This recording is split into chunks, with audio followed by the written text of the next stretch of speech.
You line up the perfect category on Walmart. You paste the link into category URL search in Tactical Arbitrage, hit search, and wait. Nothing. Zero result. You stare at the screen thinking, what's going on? I know there are products on that page. You tweak some settings, you try again, still nothing. I know it's frustrating, right? The good news is that it's probably not you, and it's probably not Tactical Arbitrage either. Most of the time, it all comes down to one sneaky problem, the link you are using. I'm Adinda and I'm the Customer Education Specialist here in Tricold, and today I'm going to show you how to find a valid URL and scan like a pro. Category URL search in Tactical Arbitrage relies on very specific kinds of links, what we call category URLs. The problem is not all links you see on sites like Walmart are actually usable. Some look fun in your browser, but they're based on searches or filters or even your personal sessions. And unfortunately, TA doesn't play well with those. If you paste in one of those URLs, you might get no result, no product found even though the page looked packed. So how do you find a valid one?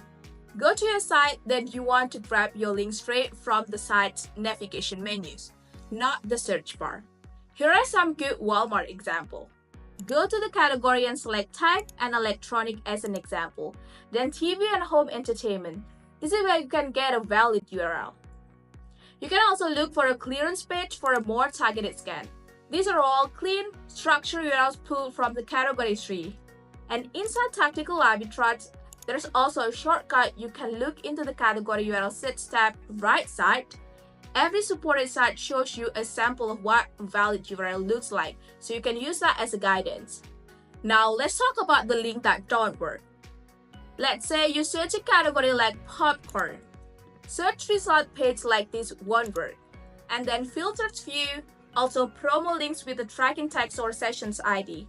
This might look okay in your browser, but TA can't pull product data from them. Now you should know how to tell a good URL to use, but to make sure everything's set up correctly, here's a quick checklist to help you scan like a pro. As I told you before, make sure you grab your link from the site's category navigation. And then you want to avoid links from the search result or filtered views. And lastly, double check that the site is supported inside Tactical Arbitrage. If you're still getting zero results after all that, it might just be because of formatting issue. Feel free to ping our support@tacticalarbitrage.com and we'll help you out. Thanks for watching and happy scanning!